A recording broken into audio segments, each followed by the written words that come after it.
Hello. Hello. अस्सलाम वालेकुम sir. अस्सलाम जी, कैसे हैं आप लोग जी? ठीक हैं? सर अल्लाह का करम है सर, आप कैसे हैं? बस fine. My voice is clear?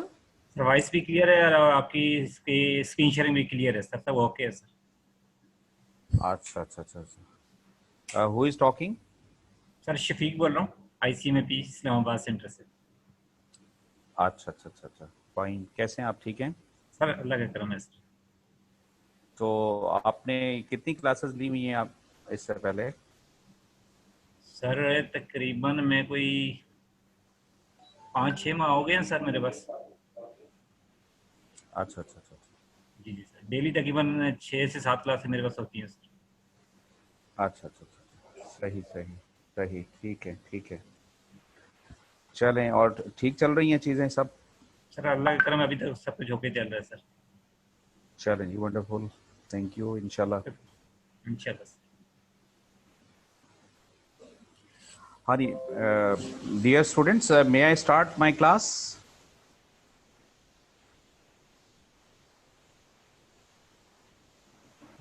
Yes sir, आप कर रहे हैं। चलिए, okay. Thank you. I just have to give the regarding uh, the recap of the previous lecture. Just उसको हम fresh up जरा करते हैं. Last time we have discussed regarding emergent strategies, और वो जो start में हमने बात की थी कि जो approaches of strategic management और strategies की जो approaches हैं, वो 4 अप्रोचेस की हमने बात की थी। वन इज दैट एक रैशनल अप्रोच, जिसको हम प्रोसेस अप्रोच भी कहते हैं, प्लान भी कहते हैं, एमरजेंट है, incrementalism is there, and opportunism is there. Please excuse me, may I start? Yes. Yes, sir. Acha, now please, if you're going to see your outline, dear students, so technically you will see this slide, the established and emergent thinking, concept of established and emergent thinking in strategies like.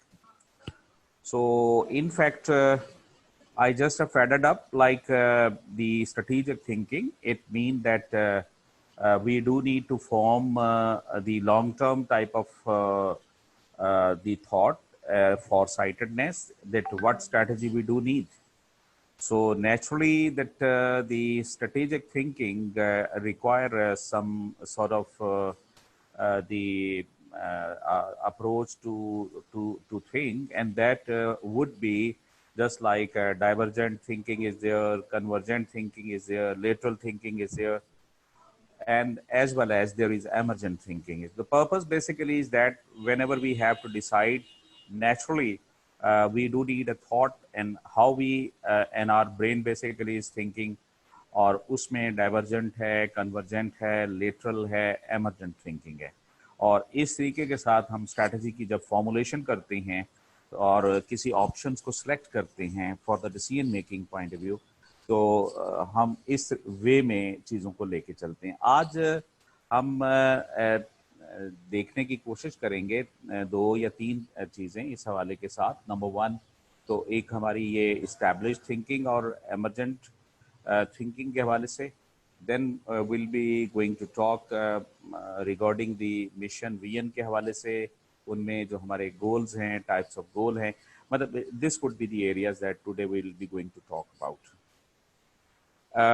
we are coming here to, as we have said, there is a convergent thinking and there is a divergent thinking. Anybody having idea about the what is divergent, what is convergent thinking?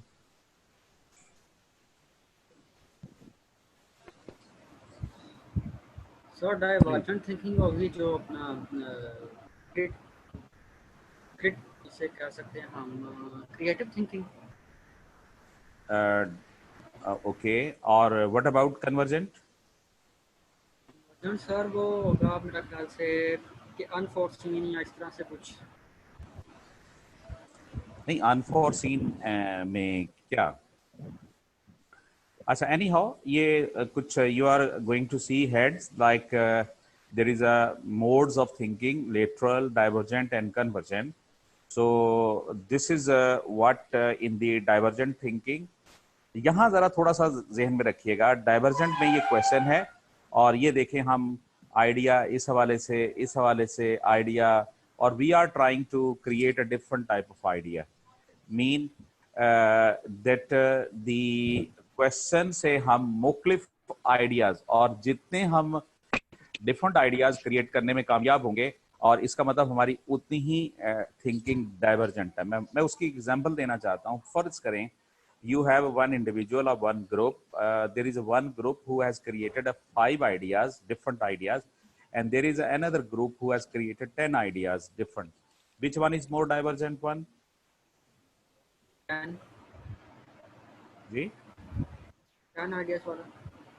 Yes, जिन्होंने 10 ideas create किए हैं वो ज्यादा divergent थे. तो लिहाजा divergence हम किसको कहते हैं कि ability to create different, new, unique, different ideas like. तो लिहाजा इस बात को ज़हन में रखिएगा कि ये क्वेश्चन से हम इस साइड की तरफ मूव कर रहे हैं. अच्छा, अब देखें, अगर थोड़ा सा कन्वर्जेंट का मतलब होता है कि tending to move into the same directions. अब देखें, ये आंसर है और यहाँ से आप बाहर की तरफ जा रहे थे. यहाँ से क्या है कि आप उस को आंसर आपने यहाँ क्वेश्चन करना है, तो you are asking different question because you want to know different. अब आपने इसका आंसर लेना है, तो आप कोशिश करेंगे कि एक कंप्रीहेंसिव उसका आंसर हमें मिल जाए. तो you are using fact fact fact fact fact fact fact, और देन यू आर डिसाइडिंग. और आप एक किसी भी चीज का एक स्टैंडर्डाइज्ड आंसर चाहते हैं. जैसे मैंने आप लोगों को कहा जी कि ये एमसीक्यूज है, देर आर 4 ऑप्शंस, और you have to give the one option which is absolute correct one. तो टेक्निकली मैं आपके यहाँ पे कन्वर्जेंट थिंकिंग को चाह रहा हूँ, क्योंकि इनमें से जो सबसे बेस्ट है वो आप मुझे बता दें. तो मैं आपको किस साइड की तरफ I am going to prepare you convergent thinking, because my purpose is I just would like to know the one question answer of the standardised answer of this question. लेकिन अगर मैं आपसे कहूं कि ये आपने एक क्वेश्चन आप जरा करें और किस तरीके से मुख्तलिफ एंगल से आप ये सवाल कर सकते हैं, और what are the different ways. तो you are creating, someone has said कि सर ये 3 वे में सवाल हो सकते हैं. एक बंदे ने कहा नहीं सर हम 5 वे में, एक ने कहा जी नो सर 8 वेज में हम ये सवाल ऐसे ऐसे कर सकते हैं. तो समझिए, जिन्होंने क्वेश्चन को मैक्सिमम वेज में बताने की कोशिश की, तो वहां वो जेंटलमैन या I mean like a person, he is using the divergent thinking. तो आज का हमारा फोकस इस डाइवर्जेंट और कन्वर्जेंट की तरफ हमने मूव करना है, चूंकि ultimately my dear, whenever we are preparing strategies, or you know, at the time of the mission, at the time of analysis one, और जब हमने अपॉर्चुनिटीज को ढूंढना है कि what are the different opportunities available, तो वहां पे opportunities, different type of opportunities को देखने के लिए मेरा ख्याल आपकी जो स्ट्रैटेजी थिंकिंग होगी वहां डाइवर्जेंट थिंकिंग चाहिए. लेकिन जब आप चाहते हैं कि हम अब इसकी बेसिस के ऊपर एक सिंगल मोस्ट ऑप्टिमम स्ट्रैटेजी कौन सी डिजाइन करें जो हमारे लिए सबसे बेहतर है, तो at that time ladies and gentleman, you need to make divergent convergence thinking. So this is the area. तो यहाँ पे I hope so कि you got this question. Maximum question need maximum idea, ability to create maximum idea, thinking would be divergent one. और यहाँ हम imagination use करते हैं. That's why divergent जितनी चीज ज्यादा होगी, it leads toward creativity. So far as we are using logic, or you know, but we need on the basis of logic one single question answers which is the most appropriate one, a standardized one. So it means that we are tending to use such facts in order to arrive at one single standardized answer. So our level of thinking would be called the convergent thinking. I hope so you got this basic point and basic concept, ladies and gentlemen. जी please, excuse me, clear? Yes sir. Acha, now please, what is the convergent thinking is the ability to give correct answer to standard question that do not require significant creativity. और my dear students, whenever we need a standard question, तो हमें वो जो correct question उसका है, I just have given an example कि मैं आपको कहता हूँ जी कि ये एक statement है या ये MCQs है और इनमें से जो best है ये true and false I have given, इनमें से जो true है तो जो true है वो मुझे बताएं। इसका मतलब I need the only question which is the correct answer. मैं आपसे यहाँ कहूँगा बेसिकली ये सवाल पूछने का मतलब I am compelling you for the convergent thinking, और जो कन्वर्जेंट थिंकिंग होती है वो आपके अंदर ability to give correct answer to standard questions that do not require significant creativity. इसीलिए जो एमसीक्यूज आपसे पूछे जाते हैं और जो शॉर्ट क्वेश्चन पूछे जाते हैं उसमें बताया जाता है कि इसमें ये क्या है बस, और इसका मतलब है कि वहां पे आपने उसका जो एग्जैक्ट सॉल्यूशंस होता है वो बताना होता है। We don't need a number of different solutions, number of different options, rather single options. So this sort of is called the convergent thinking. Now, so far as divergent thinking is concerned, a thought process to generate creative ideas by exploring many possible solutions. तो देखा my dear, यहाँ पे अगर आप देखें तो divergent में आप डिफरेंट सॉल्यूशंस की तरफ जा रहे हैं, यहाँ आप एक सिंगल स्टैंडर्डाइज आंसर की तरफ आप जा रहे हैं। तो this is the divergent thinking, और इसमें आप जो यूज करते हैं typically occurs in a spontaneous free flowing की सूरत में। मतलब वो फ्री फ्लो का मतलब है कि वो कोई ऐसा नहीं है कि आप वो step by step. I think उसमें like different options in a different manner can be taken like. अच्छा, अब देखिए, so far as lateral thinking is concerned, to understand lateral thinking, it is necessary to compare lateral thinking and critical thinking. So critical thinking connected, अब आइए जरा lateral thinking में दो चीजें हैं, one is critical thinking। अब हम कहते हैं कि critical thinking और lateral thinking। Critical thinking concerned with judging the truth value of statement and seeking errors, और lateral thinking क्या है कि concerned with the moment value of statement and ideas। तो my dear, जब आप critical thinking, मैं आपको एक statement देता हूं, मैं कहता हूं जी कि जैसे अगर फर्ज करें कि मैं यही कहूं कि मैं कहता हूं जी कि diversification leads towards minimisation of risk, तो मैं कहता हूं जी कि बताएं कैसे, किस तरीके के साथ। तो आपको क्रिटिकली इसको देखना होगा। यू हैव टू जज द ट्रुथ वैल्यू कि वाकई ही डाइवर्सिफाई करने से रिस्क की मिनिमाइजेशन कैसे होती है, और आप इसके अंदर जो मुख्तलिफ कॉन्सेप्ट्स हैं उनको और उनकी जो जजिंग वैल्यू है उसको देखते हुए इसको हम कहते हैं ये क्रिटिकल थिंकिंग में। जैसे मैं अभी आपको एक थ्योरी कहता हूं, मैं कहता हूं जी इस थ्योरी के बारे में मुझे बताएं। अब्राहम मास्लो की थ्योरी है, let's say I am talking about sale promotion activities हैं, उनमें क्रिटिकली बताएं कि ये क्या वैल्यू उसमें पाई जाती है और किस तरीके से होती है, और उनमें जो एरर्स हैं और जो खामियां वो मुझे बताएं। तो इसका मतलब I am trying to know your ability of the critical thinking. अच्छा, so far as lateral thinking is concerned with the moment value of statement and ideas, देखें आप जब lateral thinking ये होती है कि जब एक आइडिया या एक कॉन्सेप्ट की बेसिस के ऊपर जब उसको आगे उससे एक नया आइडिया जनरेट करते हो, तो my dear this is basically called the lateral thinking। आप देखें, a person use lateral thinking to move from one known idea to creating new ideas. आप एक नोन आइडिया से एक नए आइडिया की तरफ जाते हैं और वो क्रिएट करते हैं, और अगर आप में ये एबिलिटी हो जाए, आ जाए, तो माय डियर इसको हम क्या कहते हैं, लेटरल थिंकिंग की तरफ कहते हैं। तो लेडीज जेंटलमैन, सो फार एज हमने तीन चीजें देखने की कोशिश की है। One is divergent thinking, the other is convergent thinking, and the other one that is the lateral thinking. Please इसमें जरा पहले थोड़ा सा क्लियर कर लें। डू यू नो, इसमें पता चल गया जी? लेटरल थिंकिंग बता दें। देखो, लेटरल थिंकिंग मैंने ये बात बताई है कि जब आप अपनी उस एक कॉन्सेप्ट, उस आइडिया की बेस के ऊपर you are able to generate new idea.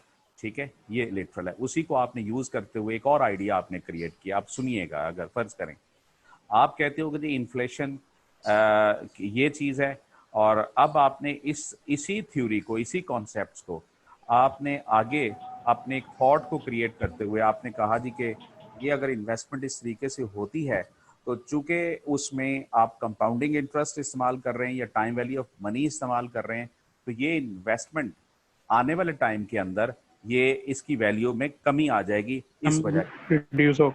ठीक है, ऐसे ही है, ठीक है जी, ऐसे ही है। ठीक है जी। जी बिल्कुल। अच्छा जी, प्लीज अब एक तो माय डियर ये जरा 3 टर्म्स को जरा ज़हन में रखिएगा। Fan, explore, focus. Fan, explore, focus. ये आपका एरिया यहाँ से यहाँ तक फैन का है, ये एक्सप्लोर का है, और ये फोकस का है। इन फैक्ट ये थिंकिंग जो यहाँ से यहाँ तक है माय डियर, ये डाइवर्जेंट है। जो यहाँ से यहाँ तक है वो कन्वर्जेंट है, और ये जो है एक्सप्लोरेशन है, ये एमर्जेंट थिंकिंग है। प्लीज देखिएगा, डाइवर्जेंट का ये एरिया, एमर्जेंट दिस वन, और कन्वर्जेंट इज दिस वन। और you know this is important in a sense like कि जब हम स्ट्रेटजी की फॉर्मुलेशन करते हैं या हम whenever we are going to decide something one else like, तो naturally we do need a thinking, or thinking is either divergent, either convergent, either this is the emergent thinking would be there. तो देखें, emergent में अगर गौर से देखें तो ये ना ऊपर की तरफ जा रही चीज ना नीचे की तरफ आ रही, बल्कि उसका लेवल एक जैसा है। जबकि डाइवर्जेंट थिंकिंग में एरिया जैसे जैसे आप आगे की तरफ जा रहे हैं ये बढ़ रहा है, और कन्वर्जेंट में जैसे जैसे आप जाते हैं तो ये एरिया कम होता जाता है। That's why we are using here term fan. This is area from here to here exploration, ये ना कम हो रहा है ना ज्यादा हो रहा है। और फोकस में जब आप करते हैं तो इसका मतलब है कि you are trying to find a one more comprehensive, excellent, the exact standardised solutions. तो आपको फोकस करना पड़ेगा। आपके पास 4 ऑप्शंस हैं, तो 4 में से जो बेस्ट हैं या उनको मिला के जो आपने बेस्ट, तो इसका मतलब फोकस करना पड़ेगा। तो माय डियर सिंपल ये जो आपकी ये चीज है, ये मॉडल हमें बताता है कि fan, explore, focus. Now please ये हम अभी आके चल के इसके ऊपर हमने बात करनी है। नेचुरली चूंकि स्ट्रेटेजिक थिंकिंग है, एमरजेंट स्ट्रेटजीज, और मेरा ख्याल है कि हम पहले एमरजेंट स्ट्रेटजीज में 4 अप्रोचेस हम देख चुके थे। Number 1 that is what it is the plan strategies approach हम इस्तेमाल करते हैं, फिर एमरजेंट होती हैं, फिर हमारे पास इंक्रीमेंटलिज्म और फ्री व्हीलिंग का कॉन्सेप्ट था। तो एमरजेंट स्ट्रेटजीज क्या होती हैं कि those strategies which are not made in a formal, systematic, rational manner. Rather, there is a deliberate strategies and there is what emergent. Because any strategy which is not being followed और जो unrealized strategy रह जाती है, उस unrealized strategies को find करने के लिए my dear हम क्या कहते हैं कि we are making emergent strategies। और इसका मतलब है कि emergent का मतलब है according to situation हम वो चीज बनाते हैं। जो डेलिबरेट स्ट्रैटेजीज होती है हमारी इंटेंडेड, वो हम डिजाइन करते हैं। लिहाजा जो हमारी स्ट्रैटेजीज होती हैं जिनको हम इंटेंडेड वो होती हैं, उनमें वो प्लान्ड है और साथ साथ एमरजेंट स्ट्रैटेजीज है। लास्ट टाइम आई रिमेंबर हमने बड़ा कंप्रीहेंसिवली आप लोगों को बताया था। तो strategies evolve through strategic thinking cannot be emerged on schedule and immaculately convinced. तो माय डियर वो ये जो बेसिकली आपकी थिंकिंग है ना जी, जो डाइवर्जेंट है और ये सिस्टमैटिक लॉजिकल है, और जो कन्वर्जेंट है ये भी लॉजिकल है, लेकिन ये जो आपकी एमरजेंट थिंकिंग है ये एट स्पॉट है, अकॉर्डिंग टू सिचुएशन है। देखें, आप जब ने किसी एक सोल्यूशन को, उन गिवन सोल्यूशन में से you have to pick the best one तो आपको लॉजिकली उस तक आना होगा। इसी तरह जब आप डाइवर्जेंट थिंकिंग भी करते हो तो my dear you have to create the maximum ideas. So naturally I think again this is logical.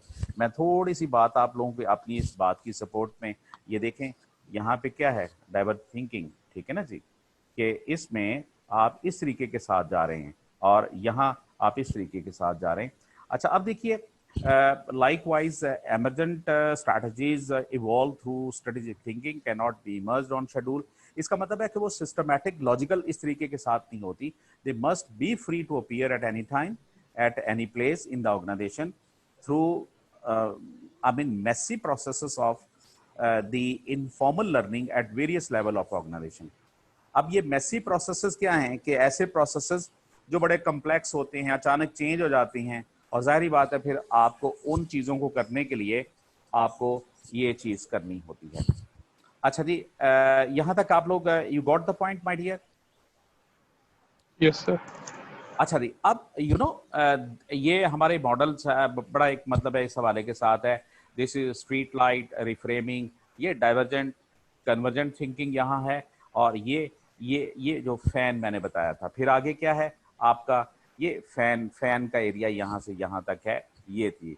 फिर आगे क्या है, एक्सप्लोर, ये चीज़ आ जाएगी ये, और फिर ये फोकस है। लिहाजा ये आपका यहाँ से यहाँ ये fan, then emergent mean explore और focus। इस तरीके से हम basically we are going to starting it like, or naturally the street light, it starts with an old story about how we can go looking where we are comfortable rather than where answer can be found। it mean हमने divergent thinking की तरफ start हम करते हैं और फिर हम उस तरीके के साथ, ये हमारे पास एक जस्ट लाइक ए स्टार्टिंग, जैसे स्ट्रीट लाइट उन्होंने कहा कि an old story with the many variants, a man is looking for his key under a street light, a person comes and helps him, they cannot find the keys when challenge, the man admit the dropped his keys over there, he is looking here because he can see in the light। ये एक story street light है। अब हमने इसकी solution की तरफ जाना है,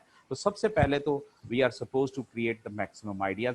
तो my dear it started from the street light, अब हम रिफ्रेमिंग की तरफ चले जाते हैं। An idea from Eric Knight that needs to be shared, अब हम इस आइडिया को शेयर करेंगे और फिर उसके बाद there will be what the divergent and convergent thinking would be started। My dear students, there are two skills जो पहले भी हम बात कर चुके हैं। डाइवर्जेंट थिंकिंग देखिए, ये कैमरा है और ये एरिया ऐसा सा बड़ा होता जा रहा है। प्लीज, इसका मतलब क्या है कि thinking different ideas, different pieces, different I mean like, तो चूंकि हमने उसकी डिफरेंट ऑप्शन चॉइसेस को ढूंढना है, क्योंकि आपने जब भी किसी प्रॉब्लम को रिजॉल्व करने जाते हैं तो first you create the number of different choices, the number of different ideas। और इसीलिए जो डाइवर्जेंट का एरिया है वो नैरो से ब्रॉडर की तरफ होता है, और जो कन्वर्जेंट है ये देखें यहाँ शुरू में ज्यादा है और फिर ऐसा सा क्या होता जा रहा है, नैरो होता जा रहा है, मीन फोकस्ड। लिहाजा ये क्या है, फैन, ये क्या है, फोकस। अब इसके दरमियान वाला जो एरिया होगा वो क्या है, दैट इज एमर्जेंट। तो टू स्किल्स हैं, एक है डाइवर्जेंट थिंकिंग का स्किल आपके पास होना चाहिए, और दूसरा क्या है, कन्वर्जेंट थिंकिंग का स्किल आपके पास होना चाहिए। Divergent thinking is the ability to generate new ideas, different ideas and maximum ideas, maximum solutions, the number of choices। So far as convergent thinking is that this is the sort of skills that's from the given choices, आपने उनमें से जो best है उसको focus करके आपने उनमें से जो बेस्ट है, जिस तरह मैं एमसीक्यू में 4 चॉइसेस दी हैं, इनमें से एक आपने बतानी है। मैं ये नहीं कह रहा कि आप मैक्सिमम इनमें चॉइसेस, अगर मैं कहूँ कि जी इस चीज की सोल्यूशन मुझे बताएं कितनी इसमें सोल्यूशंस हो सकती हैं, तो फिर आपको डाइवर्जेंट थिंकिंग इस्तेमाल करनी पड़ेगी। लिहाजा जब एमसीक्यूज का क्वेश्चन पूछा जाता है तो वो क्या है, that is the convergent thinking would be there. तो my dear, these are the two skills that we do have. अच्छा अब देखें, the street light, framing, divergent thinking, और अब उन्होंने they have put together in simple powerful way. अब ये fan में आपका जो भी चीजें मैक्सिमम चॉइसेस, हम आगे चल के इसको एक मॉडल के जरिए से we are going to show, और फिर हम एमर्जेंट थिंकिंग में, और ये फिर फोकस की सूरत में हम लोग मूव करेंगे। और माय डियर अगेन, फैन को जो इसी बात को उन्होंने ये लैंड डिक्सन है जो उन्होंने partnering solutions present this model seeking as many option as possible.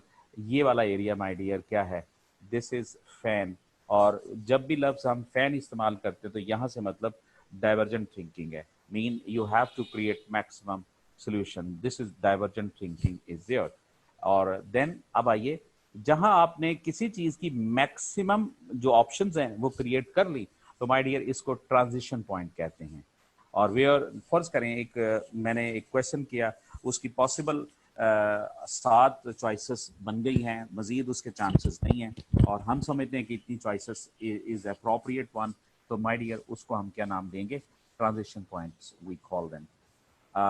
ये ट्रांजिशन जो पॉइंट होगा ये मैक्सिमम एरिया है, it mean maximum choices have been created. For example we have created 7 choices, the 7 options through the divergent thinking, and that is 7, 6, 8, 9, 10 choices we have created. Now the maximum choices we have created is a transition point. अब हमने क्या करना है कि आगे चूंकि अब इनमें से जो बेस्ट है उसको चुनना है तो हमें फोकस होना करना पड़ेगा, और फोकसिंग के लिए हम क्या है कि selecting the option to implement. और अब हमने क्या है कि we do need a convergent thinking, लिहाजा ये एरिया डाइवर्जेंट का है, ये एरिया कन्वर्जेंट थिंकिंग का है माय डियर।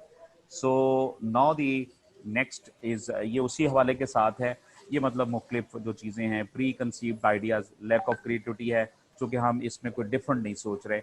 यहाँ पे शॉर्ट चेंजिंग वन फेज है, ये इग्नोरिंग ओवरलुकिंग पॉसिबिलिटीज़ हैं चूँकि आपने ये करके आगे इन चीज़ों को पॉसिबिलिटीज़ को रोक दिया है। Likewise now my dear this is what के हमारे पास ये इमर्जेंट थिंकिंग आ गई, put something was missing, some short and इंक्यूबेशंस।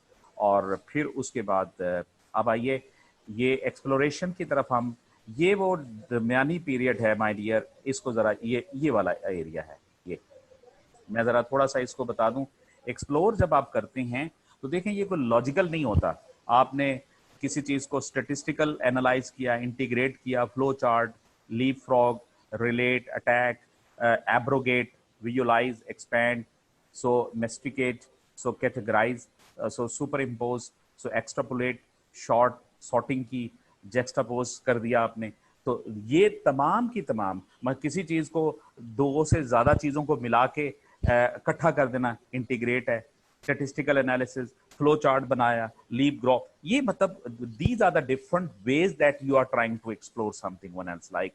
So this phase, my dear, whenever you are involved in exploring, this is emergent thinking, or please keep in mind in emergent thinking, this is not a divergent thinking, this is not a convergent thinking, और ये ना आप minimum से maximum की तरफ आ रहे हैं और ना मैक्सिमम से मिनिमम की तरफ आ रहे हैं, ना फोकस कर रहे हैं और ना ही आप फैनिंग है, ये एक्सप्लोरेशन है। और at that time you are trying to analyse some sort of in different manner like so then my dear ये explore which lead to the final form of the model। अब explore से फिर हम जो best होगा उसको हम चुन लेंगे, और this is what के that is, ये था वो जो fan, explore and focus। so spend some time in between fanning and focusing, explore। तो आप देखिए what is the point ladies and gentlemen, so it means divergent thinking help us to generate maximum idea। teasing out possibilities में हम maximum किसी चीज़ को analysis combine करने के लिए, एनालिसिस करने के लिए जो हम यूज़ करते हैं वो हमारी एमर्जेंट थिंकिंग होती है, और फिर उनको जब हम सिंगल आउट करते हैं वो हमारी फोकस है। लिहाजा ये मॉडल का क्रक्स है my dear, this is what कि हम जब भी कभी कोई डिसीजन की तरफ जाते हैं तो इसे यूँ समझें कि fanning, idea creation, then exploration और then focusing is done. So ये हमारी माय डियर ये जो चीज़ें, ये 2 कन्वर्जेंट थिंकिंग और ये फैन और ये डाइवर्जेंट, ये इस्टेब्लिश्ड थिंकिंग है। हम जिंदगी में जब भी सोचेंगे हम इसी तरीके से सोचते हैं, डाइवर्जेंट थिंकिंग, और फिर जिस तरीके से हम कन्वर्जेंट करते हैं वो लॉजिकल है, स्टेप बाय स्टेप है। अब आइए प्लीज़ टूल एंड टेक्निक्स में देखें प्लीज़, यहाँ फैन कौन सी स्टेज है डाइवर्जेंट थिंकिंग की, एक्सप्लोर कौन सी है एमर्जेंट थिंकिंग की, फोकस कौन सी है कन्वर्जेंट थिंकिंग की। अब आप लोग अगर मीनिंग क्लियर हैं तो तो आप लोगों को इससे पता चल जाएगा। देखें, फैन सोल्यूशन नहीं देता, फोकस पे सोल्यूशन की तरफ आप आती हैं, ये एनालिसिस की तरफ आपको लेके जाता है, ये जनरेशन ऑफ मैक्सिमम आइडियाज की तरफ लेके जाता है। देखें, brainstorm, daydream, so thinkers, imagine, proactive, proactive questions. अब देखें, जब आप प्रोएक्टिव क्वेश्चन करोगे तो you are trying to know maximum question, और उनमें से जो चीजें जो पहले अकर हो सकती हैं उन मैक्सिमम जानने की कोशिश करते हैं।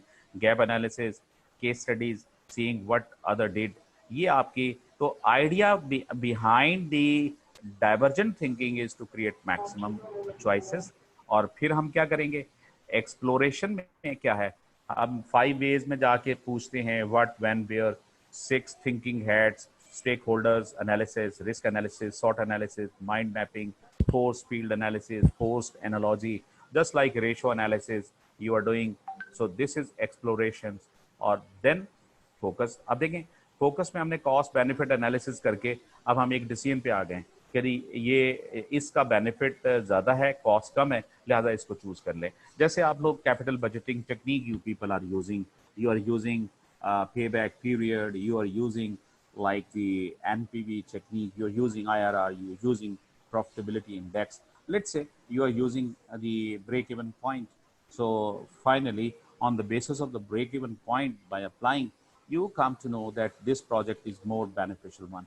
तो आपने क्या किया, 5 में से जो सबसे अच्छा प्रोजेक्ट था उसको सिलेक्ट कर लिया। यहाँ पे आपने क्या किया है, फोकस किया है। थिंकिंग आपकी कौन सी थी, convergent thinking. So that's why prioritisation, modelling, pilot testing, flow charting and task delegations, these sort of thinking that we are using. So all the best on your journey, and at very point make sure you know whether you are fanning, exploring or focusing. Ladies and gentlemen, अगर आप यहाँ तक हैं तो ये area fanning का है, यहाँ फिर आप एमर्जेंट थिंकिंग में हैं। So that was about the your topic जो आपकी सिलेबस का है, उसमें उन्होंने जो the concept of established concept in established of this the जो थी कि जी हमारे पास जो थिंकिंग है वो एमर्जेंट थिंकिंग के हवाले से, और इस्टेब्लिश, तो इस्टेब्लिश थिंकिंग से यहाँ मतलब डाइवर्जेंट और कन्वर्जेंट है, वो हमने बता दिया है।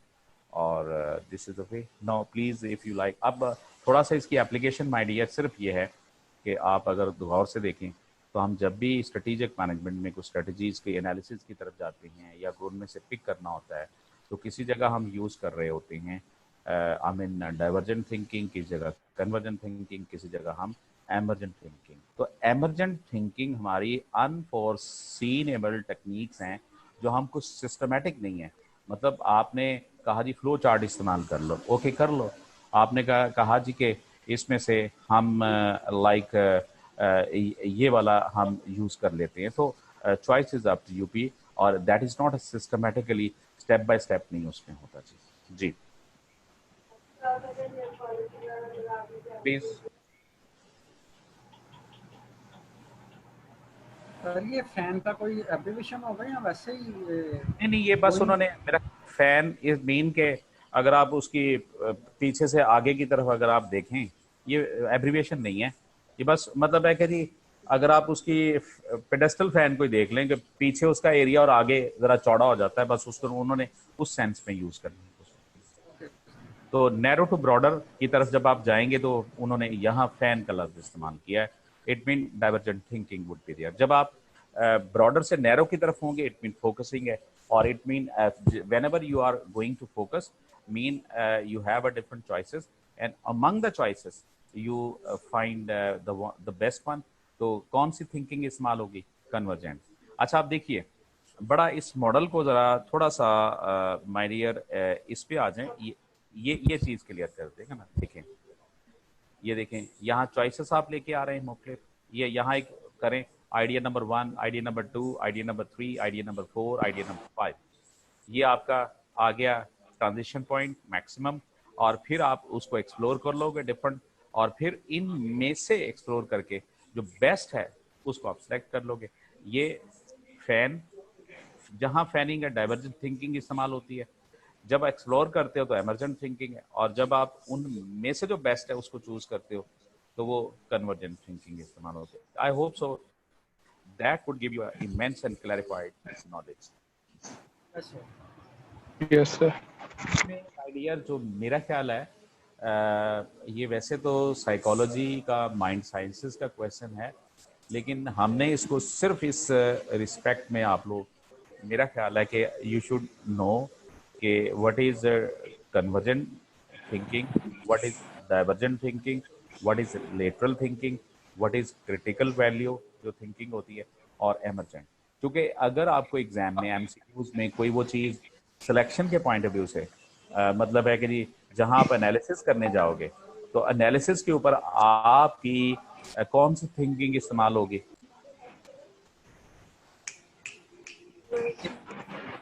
Emergent. Thank you. और जब आपने let's say you have to choose the best, जैसे हम डिसीजन मेकिंग करते हैं, तो जब डिसीजन में से आपने बेस्ट चॉइस सेलेक्ट करनी है तो उससे पहले आप क्या करोगे? मैक्सिमम चॉइसेस ले डाउन करोगे, और मैक्सिमम चॉइसेस को ले डाउन करने के लिए थिंकिंग कौन सी इस्तेमाल होगी? डाइवर्जेंट। Divergent. फिर आप Divergent. Divergent. करोगे, जब एनालिसिस करोगे तो आई मीन एमर्जेंट, और जब उनमें से जो बेस्ट है यू ट्राई टू सेलेक्ट, तो that would be the I mean it would be. Convergent. Emergent. Convergent. जी, this is time that you are supposed to ask a question.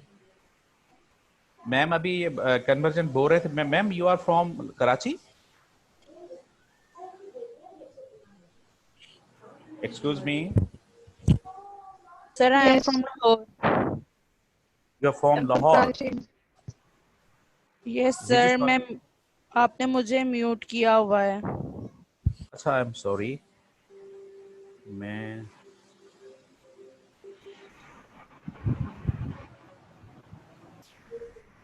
Mute हैं आप?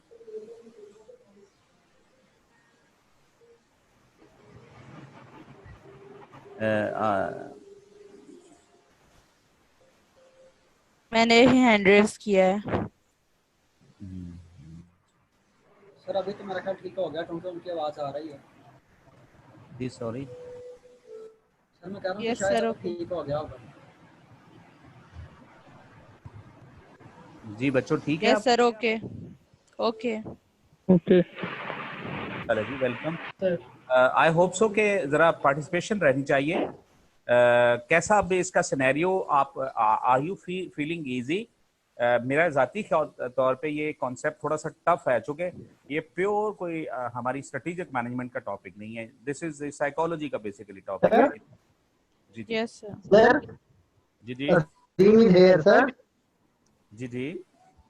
सर ये जो अभी आपने बताया फैन इमरजेंट थिंकिंग कन्वर्जेंट और डाइवर्जेंट, बेसिकली स्ट्रेटजी का पार्ट इसलिए आते ना, मतलब कि स्ट्रेटजिक प्लानिंग जो आपने पीछे हमने पढ़ा है उसमें हम ऑप्शन जनरेट करते हैं, फिर उसको इवैल्यूएट करते हैं और फिर उसको एक चूज करते हैं। तो ये स्ट्रेटजिक प्लानिंग का पार्ट नहीं हो सकता ये थिंकिंग उस लिहाज देखो से? देखो देखो देखो माय डियर, देखो माय डियर, ये this may be at any level. It may be at the formulation, it may be at the implementation, it may be even at the evaluation. मैं for example, जब आपने चीज़ों को implement करने जाना है, अब again how it to be implemented, again there is a choices. तो once you are forming different choices, जी काम ऐसे ऐसे ऐसे ऐसे हो सकता है, तो वो क्या बनेगी? वो डाइवर्जेंट हो जाएगी। अच्छा, फिर उनका एनालिसिस करना, ठीक है, और फिर उनमें से जो फोकस करके, तो वो किसी भी लेवल के ऊपर हो सकता है, क्योंकि इम्प्लीमेंटेशन के अंदर भी तो my dear choices you have to. देखो एक काम मैंने करना है, एक्शन लेना है, लेकिन कैसे लूं? Right sir. तो आई मीन इसमें ये नहीं उन्होंने कहा कि ये this topic that we are considering it is just use for the strategy formulation, no not at all. अब मैं उसकी एक एग्जांपल, एनालिसिस में आ जाएं, आपने फाइंड करना है कि बिजनेस में कौन कौन सी अपॉर्चुनिटीज हैं, तो my dear you have to create maximum variable. अब जब आप मैक्सिमम वेरिएबल क्रिएट करने जाओगे तो what you are using, which one thinking? Divergent. अच्छा, Divergent. फिर Emergent. आपने उनका एनालिसिस करना है तो एमर्जेंट, और जब उनमें से बेस्ट चूज करना पड़ेगा भी ये अपॉर्चुनिटीज हैं जो हमारी सबसे अच्छी हैं, तो आपको कन्वर्जेंट करना पड़ेगा। इसी तरह इम्प्लीमेंटेशन पे भी हो सकता है, इसी तरह इवैल्यूएशन पे भी माय डियर हो सकता है। क्लियर है? आई थिंक अजीम आपने क्वेश्चन किया था मेरा ख्याल है। जी सर। चलें, यू आर सेटिस्फाइड? जी सर। चले, ओके, थैंक यू जी, thank you. Now my dear, अगर आप अपनी आउटलाइन को देखोगे तो उसमें एक ये भी टॉपिक है, this is called transaction cost approach. What is this? Transaction cost approach. Anybody would like to share कि what does it mean by transaction cost approach? Sir her transaction की कॉस्ट होती है। For example, सर जैसे कि मैं एक property खरीदना चाहता हूँ, मैंने जी। ब्रोकर हायर किया, अब उसकी एक कमीशन कॉस्ट है।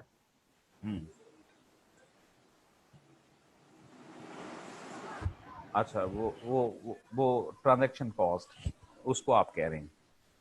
देखिए एक्चुअली मतलब हम जी जी जी सर बताएं, आप बताएं। देखिए ऐसा है, एक्चुअली जो आइडिया है वो यूं समझें कि हम एग्जैक्ट इसके यूं समझें कि whenever we are going to perform any activity, for performing a one activity there is we need a cost। मैं फॉर एग्जांपल अगर आप थोड़ा सा इसको देखें तो यू नो दैट आगे चल के हमने we are suppose to talk with respect to, ये देखें हम कॉर्पोरेट गवर्नेंस और एजेंसी थ्योरी के हवाले से बात कर रहे हैं। अभी हम बात ये कर रहे थे कि इसको कई जावियों से आप देख सकते हैं। A transaction cost approach analyses the relationship between strategy, structure and organisation performance. ये भी एक है कि स्ट्रेटजी क्या है, उसका स्ट्रक्चर क्या, और इसको बनाने पे क्या पैसा आएगा और परफॉर्मेंस क्या होगी। It addresses 3 related question. First, what determine the limit to growth through internalization for a firm pursuing particular strategy? Second, why does a firm pursue different strategies for achieving growth? Third, what determine changes in the strategy and structure used by the firm over time? This analysis serves to integrate work in strategic management and provide a favor. तो basically आप जब किसी काम को करने जाते हैं तो you do need to analyse कि जी उस काम को करने में हम क्या खर्च करेंगे और उससे क्या हमारी परफॉर्मेंस, सिंपल सेंस में जैसे कॉस्ट एंड बेनिफिट एनालिसिस वगैरह आप लोग करते हैं, और उसके पीछे उन ट्रांजैक्शन को देखा जाता है कि उसकी कॉस्ट कितनी है। अच्छा, अब please keep in mind transaction cost में कॉर्पोरेट गवर्नेंस और agency theory, by the way आप लोग बताएंगे माय डियर स्टूडेंट्स क्या होती है? सर शेयर होल्डर्स और मैनेजमेंट रिलेशनशिप, डायरेक्टर्स, उनका जो रिलेशनशिप है, डायरेक्टर्स उनके बिहाफ पे काम कर रहे हैं शेयर होल्डर्स के। Exactly. Once auditor is doing something on behalf of, so once auditor is appointed, उसका रोल एजेंट बन जाता है। एजेंसी थ्योरी का मतलब है कि as an agent agency relationship is created where the principal appoints another person as an agent to protect the interest of the company या of shareholder। तो वहां पे उसका रोल एजेंट हो जाता है। ऑडिटर का रोल एजेंट है, डायरेक्टर का रोल एजेंट है, इवन जो सीईओ है अपॉइंटेड है वो भी डायरेक्टर ने आगे अपॉइंट किया, तो वो टेक्निकली शेयर होल्डर और उन डायरेक्टर्स के एजेंट हैं। चूंकि कंपनीज के अंदर active management is done by the professional people, those who have done ACMA, MBA and CA and whatever the case like, तो वहां आप एज ए एजेंट आ जाते हैं। ठीक है, अच्छा अब मुझे बताइए कि जब आपने एज ए एजेंट बंदों को रखा तो उनको रखने की जो कॉस्ट आप पे कर रहे हैं वो आपकी ट्रांजैक्शन कॉस्ट है, और आप क्या चाहते हैं कि जैसे उन लोगों को रख के हम कंपनी के मामलात को बेहतर चला सकें। यह है कॉर्पोरेट गवर्नेंस के रेफरेंस में मैं बात कर रहा। तो लिहाजा एजेंसी थ्योरी में जब आप एक पर्सन को अपॉइंट करते हैं एज एन एजेंट, तो वो बेसिकली उस बंदे को रखने की कॉस्ट है। ठीक है, अच्छा, अब देखिए, likewise, based upon principle that cost will arise when you get someone else to do something for you that is directed to run the business you own. Transaction cost theory को जरा ज़हन में लेके आइए. An alternative variant of the agency understanding of governance assumption, it described the governance framework as being based upon the net effect of internal and external transactions rather than as contractual relationship outside the firm. तो my dear, आप इसको देखेंगे कि जो आपने उनसे contract किया है उसकी वजह से आपकी जो एक्सटर्नल ट्रांजैक्शन पे और इंटरनल ट्रांजैक्शन पे क्या असरात पढ़ रहे हैं. अच्छा, अब देखिए, remember with respect to this one, ये है आपकी एक्सटर्नल ट्रांजैक्शन है, टाइप्स ऑफ कॉस्ट है, सर्च एंड इंफॉर्मेशन. आपने उस बंदे के बारे में, लोगों के बारे में जिनको रखना था, सर्चिंग पे कॉस्ट, बार्गेनिंग और डिसीजंस के ऊपर उनको जब आप हायर करते हैं, पैसे उनको जो सर्विसेज लेते हैं, और फिर उनकी मॉनिटरिंग, क्योंकि जहां agent would be appointed, you must have to maintain a sub internal control system, external control system. So that's why I think ये आपकी external transaction की cost है, क्योंकि अगर ये लोग ना रखते तो आपको सर्चिंग पे पैसा खर्च ना करना पड़ता, बार्गेनिंग की पैसा ना खर्च करना पड़ता, इसके ऊपर पैसा ना खर्च करना पड़ता. अच्छा, अब देखिए, transaction cost with external party क्या है. 3 किस्म की कॉस्ट है कि searching and information cost, bargaining and decision cost, और policing and enforcement cost, monitoring quality के उनको पहले आप इंफॉर्मेशन लेते हैं उस पर कॉस्ट, बार्गेनिंग करने पे, उनको रखने पे, और फिर उनको मॉनिटरिंग करने के ऊपर. For example, a beer company owning breweries, public houses and suppliers removes the problem of negotiating pricing between supplier and retailers like. अच्छा, इसी तरीके के साथ अभी आप देखें कि transaction cost can be further impacted. ये आपकी फैक्टर इम्पैक्टिंग द कॉस्ट पे बाउंडेड रैशनैलिटी और अपॉर्चुनिज्म, और फिर degree of impact cost, frequency wise, अगर आप जितने फ्रीक्वेंट आप लेना चाहते हो कॉस्ट कुछ और होगी, अनसर्टेनिटी जितनी ज्यादा होगी कॉस्ट और होगी, और एसेट्स की specificity wise cost is suppose to be change. लिहाजा इंटरनल ट्रांजैक्शंस में cost that occur within a company transaction between department or business unit. तो माय डियर, आप कंपनी के अंदर भी जितने डिपार्टमेंट बनाते हो, करते हो, ये उनकी कॉस्ट है, और उसमें ये सर्टेनिटी, फ्रीक्वेंसी और asset specificity. But simple point is this one के the transaction cost approach tell you कि whenever we are performing, we are doing something, or particularly with respect to agent and the corporate governance point of view. So whenever you buy anything, you purchase anything, you hire something, you take as a services of an agent, so my dear, uski cost is involved there. Or cost kya hai? Cost of searching information, bargaining and monitoring. और लिहाजा कुछ cost आपको internally भी करनी पड़ती हैं, कुछ external भी करनी पड़ती हैं.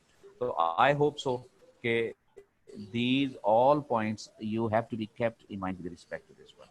जी सर, ये सिर्फ एजेंसी पॉइंट ऑफ व्यू से ही है, इधर हम मतलब वैसे तो ट्रांजैक्शन हर एक की जो भी ट्रांजैक्शन, हाँ, देखिए इसका, देखिए मेरे इसमें जो माय डियर, जो मैं समझता हूँ वो ये है कि आपको इस चीज़ को, ये जो ट्रांजैक्शन कॉस्ट थ्योरी को ज़हन में रखें कि हर चीज़ को कॉस्ट थ्योरी कहती है कि whenever you are going to perform any activity, तो उस एक्टिविटी को क्यों कर रहे हैं, और वो जाहिर बात है उसकी कोई बेनिफिट लेना चाहते हैं, लेकिन हर एक्टिविटी के पीछे कॉस्ट होगी, और वो कॉस्ट फ्री ऑफ लॉन्चिंग नहीं होती. बस इसमें जिस तरह एजेंट को लेना है तो एजेंट को रखने की कॉस्ट उसकी सर्चिंग की, बार्गेनिंग की, पॉलिसिंग की, मॉनिटरिंग की. अब हम देखेंगे कि उसके रखने से हमें फ़ायदा क्या हो रहा है, और यहाँ पे कॉस्ट एंड बेनिफिट एनालिसिस आ जाएगा.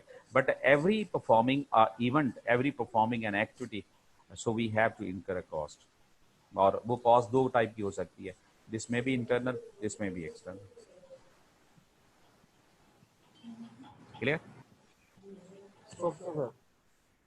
जी जी, any question please.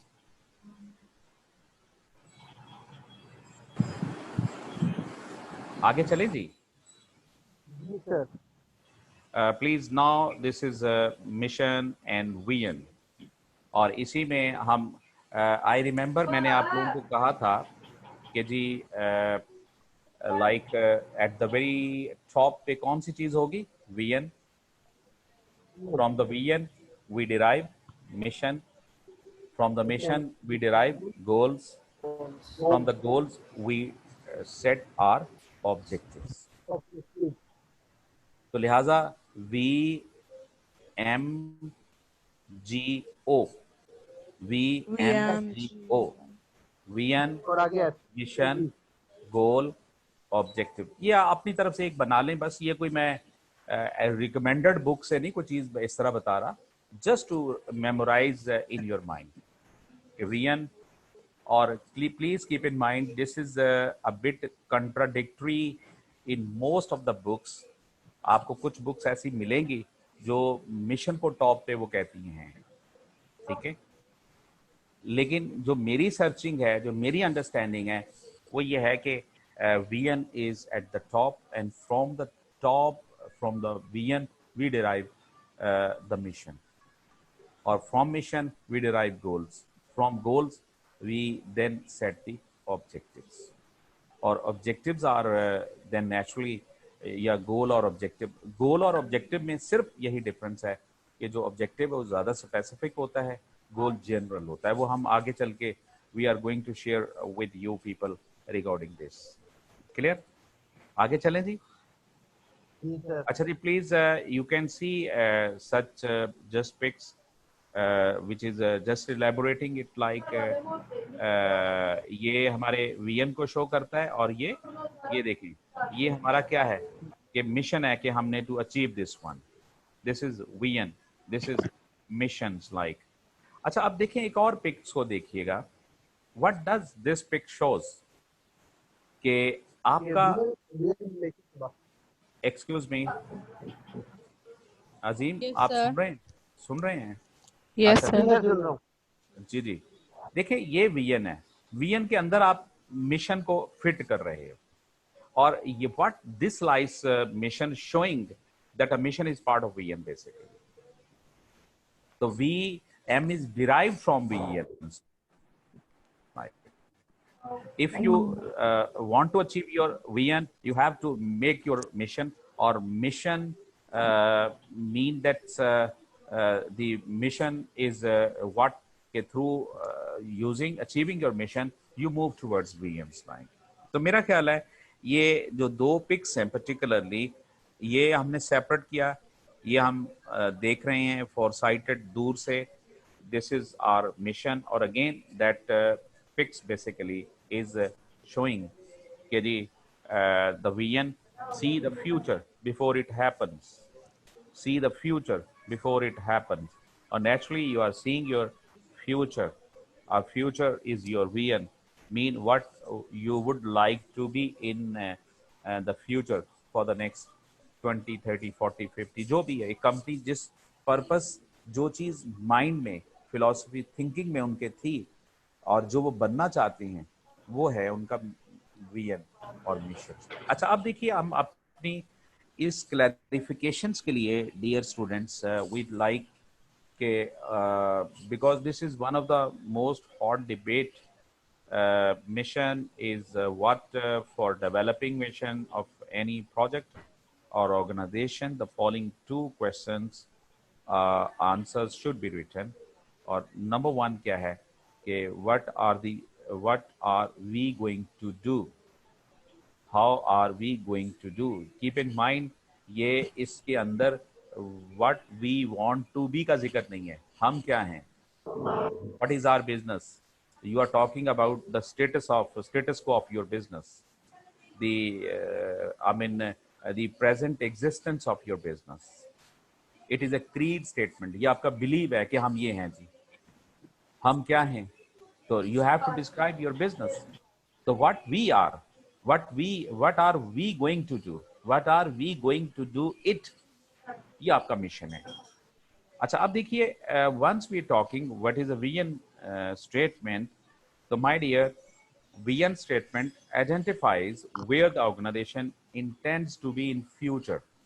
where it should be to best meet the needs of the stakeholder, incorporate a shared understanding of the nature and purpose of the organization, and uses this understanding to move the organization towards a greater purpose. ये है जी जो सबसे, it is a business's guiding image of success. Guiding image of success. A destiny is not a matter of chance, but a choice. Not something to wish for, but to attain. ये उनका उन्होंने what guiding success उन्होंने दी हुई है. इसका मतलब ये उनकी विजन है. तो लिहाजा विजन को एक और एंगल से अगर आप देखें तो दिस बच्चा जो है वो देख रहा है कि व्हाट वी वांट. ये यहाँ इस ग्लासेस के बनाने का मतलब यह है कि you are looking into your eyes, through your brain, through your mind, something what you are seeing your future. So vision is a description of something in future, a mental perception of the kind of environment an individual or an organization aspires to create within a broad time horizon and the underlying conditions for the actualization of these perceptions. Like so simply अगर हम इनमें difference जो करना चाहेंगे वो ये होगा, जो आगे चल के हम अभी उसकी वो देखते भी हैं कि vision is future related while a mission is present related. और हम मुख्तलिफ एंगल से अपने बिजनेस को बताएंगे कि ये है जी अबाउट कस्टमर, वो भी हम बात करते हैं. तो लिहाजा vision is future related while mission is present. What is our business? What we are? This is our creed. This is our belief. What you know about your business उसके मुख्तलिफ. लेकिन आप जब कहते हैं कि हम आने वाले टाइम में ये हमारी ड्रीम है, एस्पायरेशन है, हम ये बनना चाहते हैं, वो आपका विजन है जिसको आपने. अच्छा आप देखिए माय डियर, थोड़ा सा ये मिशन स्टेटमेंट के कंपोनेंट है. वो कहते हैं जी whenever you are going and any company is going to write its mission statement, तो following component should be included. You must talk about customers, mean who are the organisation customer, products और services, आपकी जो products हैं services हैं किस type की हैं, और what are the organisation major product and services, उनका जिक्र करें आप लोग. मार्केट्स का जिक्र करें, और इसमें geographically where does the organisation like compete. आप देखो मार्केट्स को पर्टिकुलरली आई में से लोकल, नेशनल और आजकल इंटरनेशनल, ग्लोबल. तो आई एम श्योर अगर आपने कुछ नहीं लिखा मार्केट के बारे में कि whether your business is a global business or it's a national business, so it means that you have not described your mission properly, my dear. So that's why you have to talk about your customer, you have to talk about product or services, you have to talk about technology, you have to talk about concern for survival, growth, profitability. ये mean कि आपकी survival business किस लिए आप कर रहे हैं, survival, growth के लिए, profitability के लिए, concern for public image, लोगों के लिए, कम्युनिटी के लिए, जिसे आजकल इन्वायरमेंटल सस्टेनेबिलिटी की बातें. You must have to talk concern for public image, self concept. तो ये जो यू नो सेल्फ कॉन्सेप्ट क्या होता है कि आप की जो फर्म है या आप जो है, जाहिर बात है ये किसी एक बंदे का मिशन नहीं होता, विजन नहीं होती, तो कंपनी को रिप्रेजेंट, तो कंपनी का वो एरिया जिसमें कंपनी समझती है कि we are having a comparative advantage, ये आपका सेल्फ कॉन्सेप्ट, तो उसका भी जिक्र होना चाहिए कि आप लम्स करके कहें जी हम एजुकेशन के अंदर ये चीज़ हैं, IBA वाले कहें जी हम ये चीज़ हैं, ICMP वाले कहें हम ये चीज़ हैं. तो you have to write your self concept. Philosophy का जिक्र करें आप, what are the basic like beliefs, values, aspirations and ethics वगैरह, और कंसर्न फॉर एम्प्लॉय है. तो ये मेरा ख्याल है 9 कंपोनेंट है माय डियर. इसको मैं चाहूँगा कि आप लोगों को ज़रा माइंड में रखिए. You should talk about customer, product, market, technology, concern for survival, concern for public image, self concept, philosophy and concern for employees. Now please यहाँ पे this is what it's the difference between mission and vision. यहाँ पे mostly देखा ये बात होती है कि देखें मिशन और विजन में क्या फ़र्क है. A mission statement describe the present state of a person or organization. Who are you? Sorry. Why are you here? And why do you exist? ये है आपका mission. Vision statement describes future state. Who do I want to be? Please, the to be का जिक्र होगा. Please ये बात ज़हन में रखिए. इसलिए we are very in contrasting में जाके वो फर्क बता रहे हैं कि जो मिशन होता है वो प्रेजेंट ओरिएंटेड होता है, जबकि जो विजन है वो फ्यूचर ओरिएंटेड है. तो देखा, where do we want to go? Who do I want to be? The vision should be inspirational and slightly out of reach. Typically, it is a person or organization vision that provides a framework for planning. So this is the like अब इसमें जो difference है वो ये है my dear. इसको आप लोग अंडरलाइन कर लीजिएगा. ये प्रेजेंट रिलेटेड होता है, ये फ्यूचर रिलेटेड होता है. यहाँ हम बताते हैं कि व्हाट इज आवर बिजनेस, यहाँ हम कहते हैं what would be our business in future. So this is the one of the major difference life. अच्छा, आप देखिए एक और एंगल से जो यहाँ पे vision and mission statement definitions में ये आपकी like this is mission statement, vision statement है, विच कम्स फर्स्ट. ये उन्होंने देखिए यहाँ ये कहना चाह रहे हैं कि जी जो in a well establish company the vision statement is often led by mission. वो कहते हैं जी कि जो एक इस्टेब्लिश बिजनेस होता है वहाँ एक जो चीज़ होती है विजन स्टेटमेंट है वो लेड बाय मिशन. इसका मतलब है कि वहाँ मिशन टॉप पे चला जाता है और विजन आपकी जो है वो वहाँ से डिराइव होती है. लेकिन वो कहते हैं जी कि जो नया बिजनेस होता है for any new startup mean entrepreneurial business you have started, वो देखा, formulate the vision statement first and it will guide the mission statement. But anyhow I think ये एक बजाते खुद मैं अभी इससे भी डिसएग्री करता हूँ, लेकिन point is this one. That's why मैंने कहा था VMGO की बात करें, लिहाजा टॉप के ऊपर to me it is a vision. तो whether you are going to start up your business, so whatever the case, so to me the vision statement is at the top. We derive a mission, and from the mission we derive goal, and then goal is further specifically mentions like. So anyhow I think I hope so कि हम इसको जरा understand करने में कामयाब हो गए होंगे. अब जरा ये एक स्ट्रेटेजिक पैरामिड देखिए प्लीज. देखिए टॉप पे क्या है, vision, what we want to be. We derive mission. Mission is what, why we exist. From the mission we design core values, what we believe in, or from the values we derive goal. अच्छा आप देखिए please keep in mind. अब ये इस बहस में ना चले जाइएगा कि जी ऑब्जेक्टिव कहाँ है. टेक्निकली मेरे नज़दीक ये गोल है और जब स्मार्ट को चीज़ हो जाती है वो ऑब्जेक्टिव हो जाती है. तो बहरहाल ये यहाँ इसका मतलब हमें सिर्फ ये पैरामिड में याद रखना है कि top at the top there is a vision, then there is a mission, there is a values, there is a goals, there is a strategy, and there is action plan. ये है strategic pyramid please.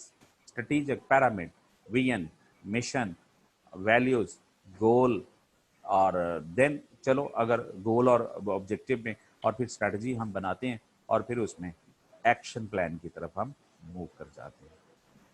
अभी तक so for कोई question है जी? अभी हम आगे इसी चीज को हम एक्सटेंड कर रहे हैं जी. प्लीज जी बच्चों आगे चलें. Yes sir. Please sir. अच्छा प्लीज अब आइए जरा, गोल क्या है? Goals a general statements concerning desirable. देखें इसको अंडरलाइन कीजिएगा. General statements, it's a general one concerning desirable and attainable program purposes and aims based on perceived languages and situation needs are called goal. Goals would always be broad statements that provide general signpost for course development. आपने जब आप देखो ना कहते हैं कि जी searching developing new markets, तो ये तो आपका गोल है. लेकिन अब हमने इसके ऑब्जेक्टिव में इनको कन्वर्ट करना है। तो goal would always be a general one, objectives would always be a specific one. और जब हम स्पेसिफिक का लफ्ज इस्तेमाल करते हैं माय डियर, तो मीन स्मार्ट होने चाहिए, जिसको हम कहते हैं स्पेसिफिक हो, मेजरेबल हो, अटेनेबल हो, रेलेवेंट हो और टाइम बाउंड होना चाहिए लाइकवाइज। एनी हाउ, अभी आप देखें, अब from the goals now we are moving towards objectives. So dear students, objectives after developing mission statement, objectives are required to define. Objectives are much specific than mission statement. For example, I want to finish my assignment by 10 o'clock this morning. This indicates to perform a number of tasks, including typing text into computer, reviewing some question criteria that have already been written, printing out the assignment. अब देखो ना, आपने इतने बजे मुकम्मल करना है, लेकिन अब उसको आप कौन सी काम, कौन सी एक्टिविटीज, उसको मेंशन करना पड़ेगा। तो ऑब्जेक्टिव जब भी होता है, it should be like a specific. This slide is giving you a right comparison between goal and objectives, my dear. So first of all, meaning. Goal is long-term aims that you want to accomplish. Objective is a specific result that we aim to achieve within a time frame. They are specific and easier to measure than goal. Example, I want to achieve success in the field of sales and be the best in my career. देखा my dear, आपका गोल है कि यदि आपने success achieve करनी है और best in your career होना है, लेकिन आपने इसको मेजरेबल नहीं किया। अब ऑब्जेक्टिव में क्या है कि I want to be this month year best achiever, कि मैं इस साल या इस महीने का बेस्ट अचीवर बना, ये क्वांटिफाई हो गया। लिहाजा ये आपकी स्टेटमेंट, ये गोल है, ये क्वांटिफाइड है, जरा ज्यादा उसमें स्पेसिफिक है, ये ऑब्जेक्टिव्स हैं। इसी तरह एक्शंस हैं, generic action are better still can outcome towards, यहाँ पे क्या है, स्पेसिफिक एक्शन की तरफ आप आ जाते हैं।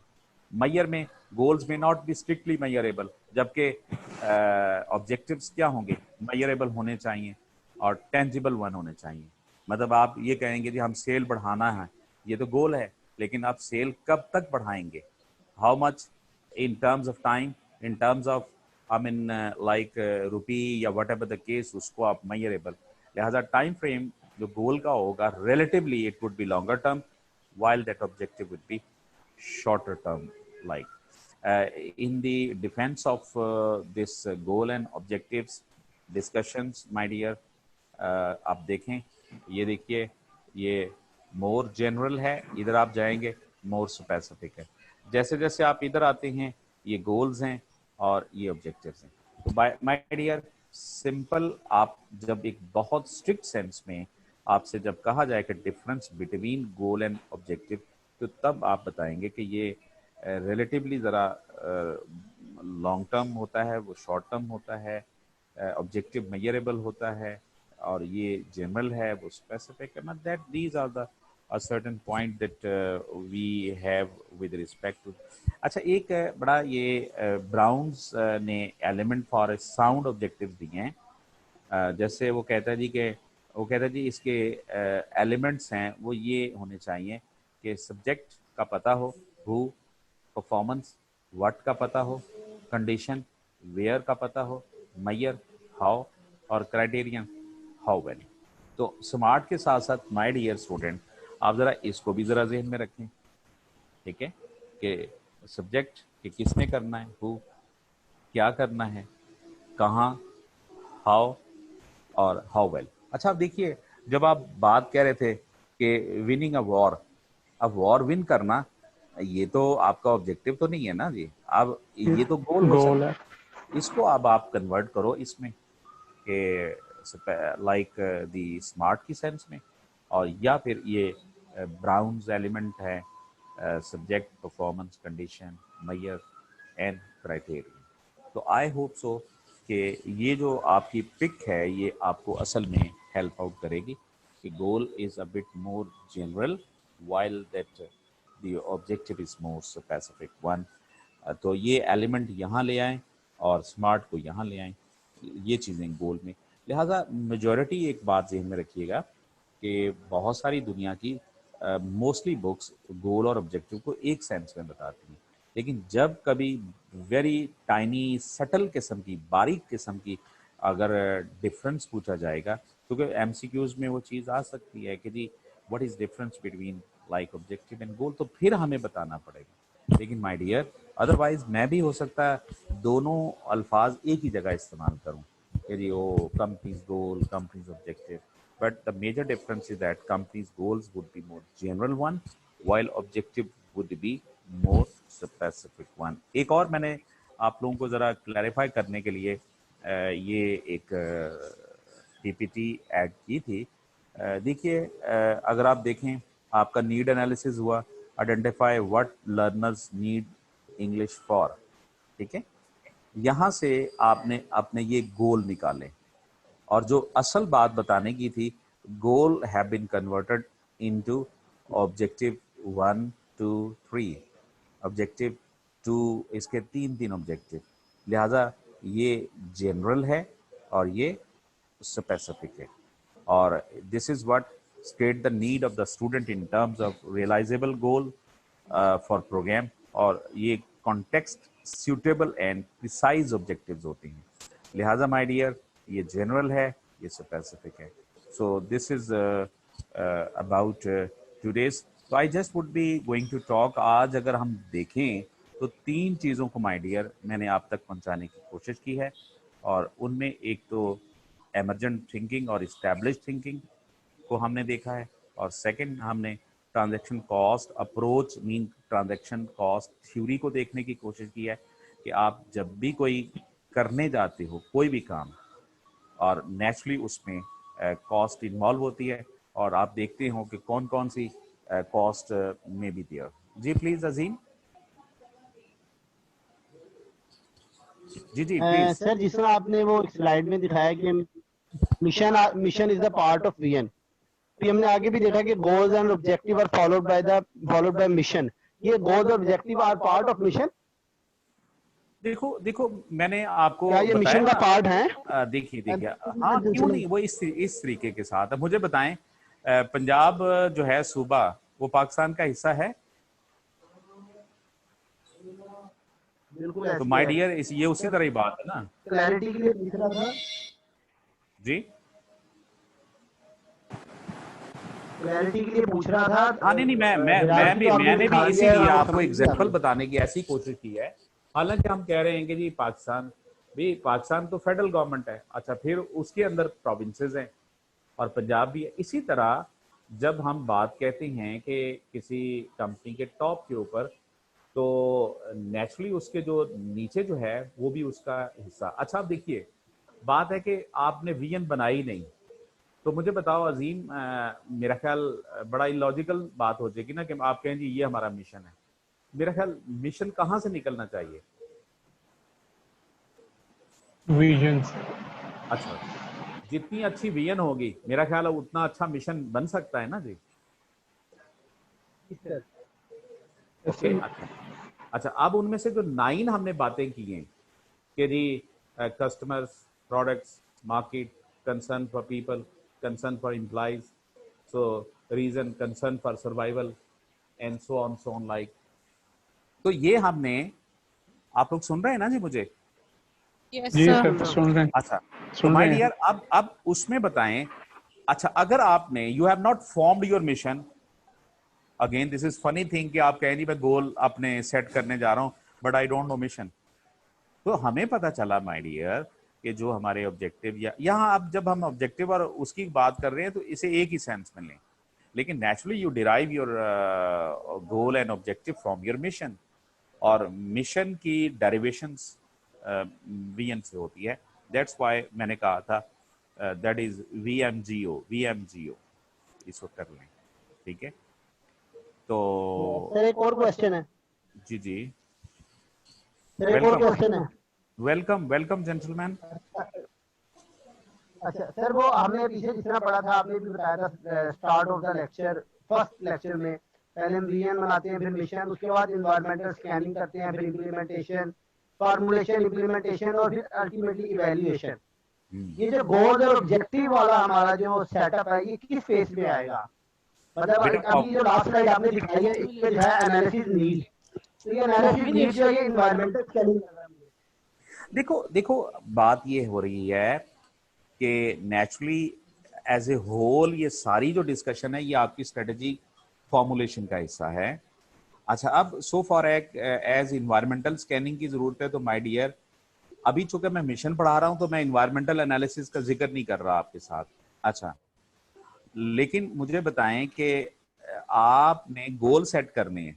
गोल जस्ट अपने मिशन की बेसिस के ऊपर तो नहीं करोगे ना, आपको इन्वायरमेंटल एनालिसिस भी करना पड़ेगा, because you have to see your opportunities, your threats, और तो आपको मैचिंग, जिसे स्ट्रेटेजिक फिट हम कहते हैं, और उसमें के मुताबिक तो जब आप गोल की सेटिंग करने जाते हो तो जहां अब आपको मिशन का पता होता है, साथ साथ आप अपना इन्वायरमेंटल एनालिसिस करके अपनी अपॉर्चुनिटीज, थ्रेट, स्ट्रेंथ, इन सब की बेसिस के ऊपर देन जो आपके मोस्ट अप्रोप्रिएट गोल या ऑब्जेक्टिव होंगे तो वो सेट करोगे। असीम,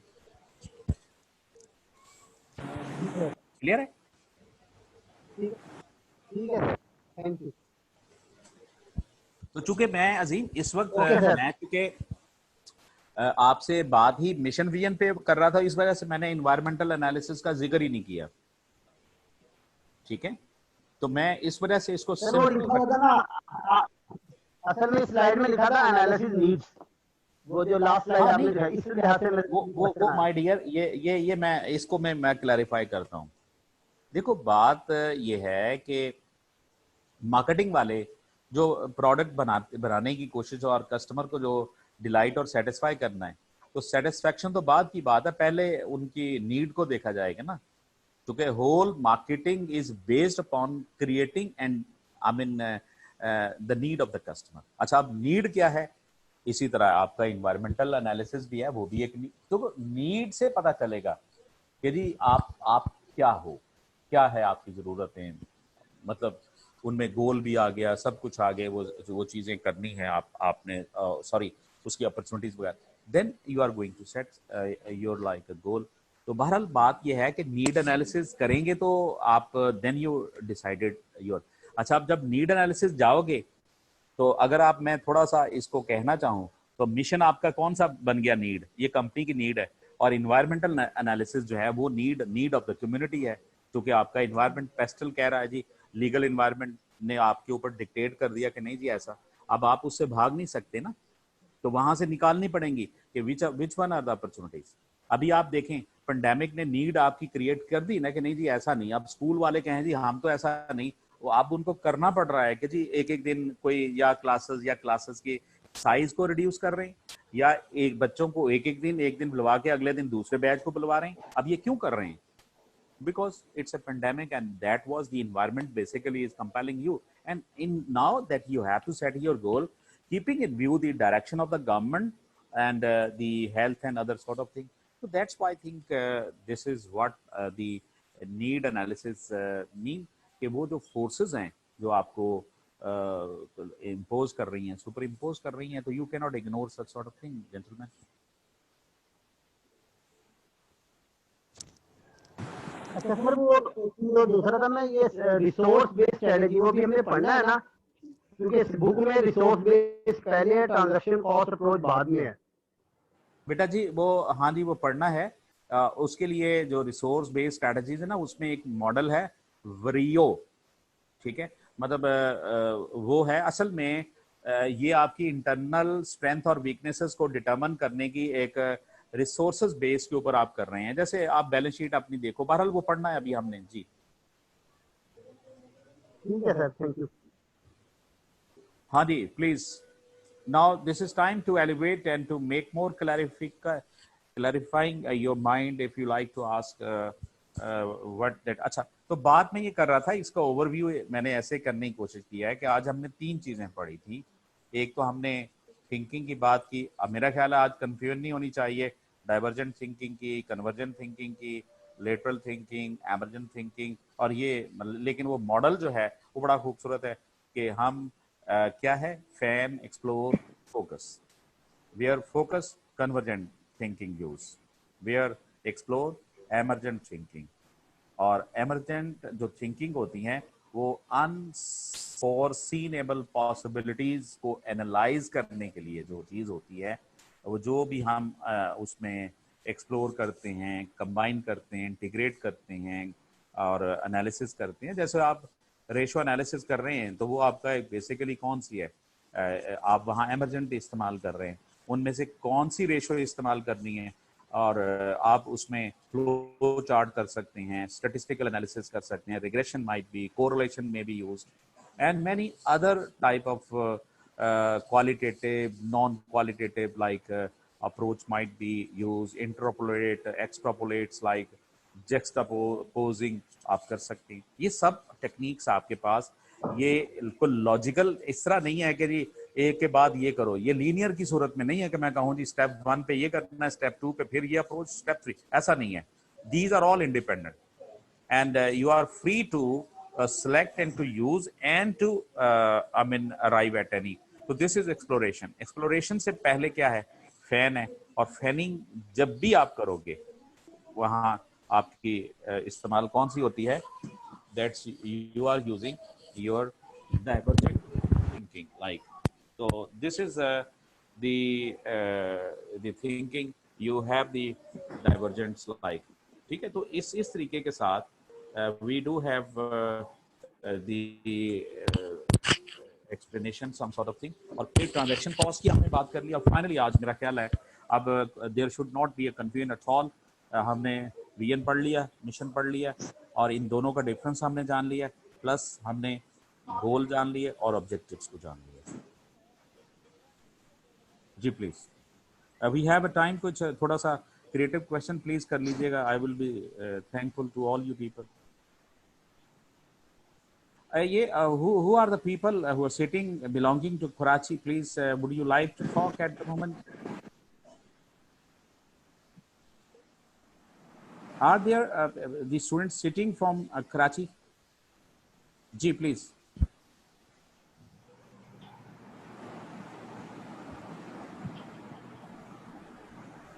इस्लामाबाद से कौन लोग बैठे? हेलो,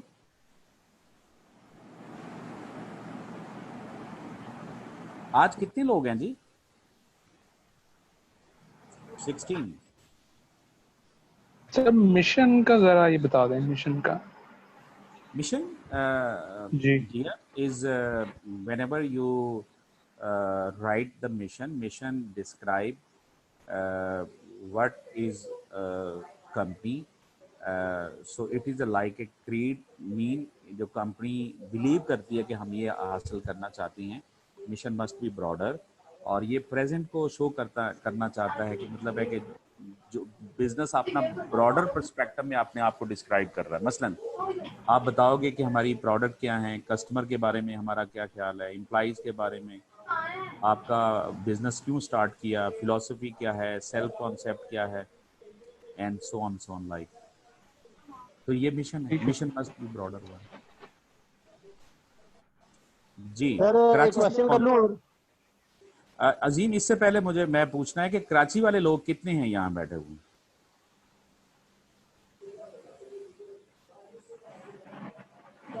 जी प्लीज, एक्सक्यूज मी, ये नाराज हैं लोग ये? शायद लाहौर कैंपस ही बैठा हुआ हैं? लाहौर कैंपस ही बस बैठा हुआ है, मुझे नहीं लगता और भी है। क्या वजह क्या है ये? नहीं सर, तो इस्लामाबाद से इंस्टीट्यूशन, जी इंस्टीट्यूशन को ही पता होगा। अच्छा अच्छा, दूसरा ये आप लोगों की अब ऑनलाइन अभी क्लासेस ये चलेंगी ना जी? जी सर, अभी तक तो ऑनलाइन ही है। नहीं मतलब उन्होंने आप लोगों ने तो बात की है कि जी कि फिजिकल होंगी क्लासेस या कैसे है, क्या है? सर हमारे ऐसे कोई मैसेज नहीं है, ऑनलाइन ही चलेंगी, वो सेपरेटली अरेंज करेंगे अगर होगी। वैसे वो सेपरेटली अरेंज भी नहीं कर रहे क्योंकि बच्चों के एडमिशन वगैरह भी नहीं हुए। अच्छा अच्छा अच्छा अच्छा, सही सर सही। मेरी बात हुई थी उनसे, लेकिन वो यह कि कुछ क्लियर बता नहीं रहे। कहते कि अगर टॉप मैनेजमेंट को डिसीजन देगी तो हम आपको बता देंगे। तो आप लोग कंफर्टेबल हैं यहाँ ऑनलाइन पे? सर ज्यादा जी सर कंफर्टेबल है कंफर्टेबल। स्लाइड्स बना देगा, जी ये हमारे लिए बहुत इजी है। स्लाइड्स जो आप बना रहे हैं ये हमारे लिए आप खीर बना के लेके आ रहे हैं, जो हमारे लिए पढ़ने में बहुत आसानी है। मैं ये इस पे really I just would like, क्योंकि पीपीटीज बनाना इतना मुश्किल काम है, इट टेक्स ह्यूज टाइम, क्योंकि उनको सेलेक्ट करना, देखना, रेलेवेंसी लाना, रिदम में लेके आना। But anyhow I am इंशाल्लाह I will do my best. I always believe that student should be given the maximum one. Or so far as discussion is concerned, inshallah, I mean, whenever you opt, you are trying, you are asking to मैं inshallah आप लोगों से ये cooperation would be continued. और in the very initial मैंने class में कहा था we are serving as a team inshallah, तो ये चीज़ें रहेंगी. तो मेरा ख्याल है पीपीटीज आपको पसंद आ रही हैं. बिल्कुल सर। अच्छा, ये नहीं तो पहले आप लोगों ने कभी ऑनलाइन क्लास ली है? नहीं sir. No sir. No sir. अच्छा अच्छा अच्छा. तो इस्लामाबाद से भी कोई बंदा नहीं है जी?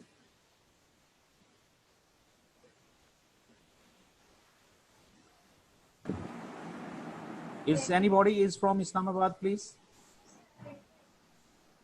चलें please, we have still 5 minutes.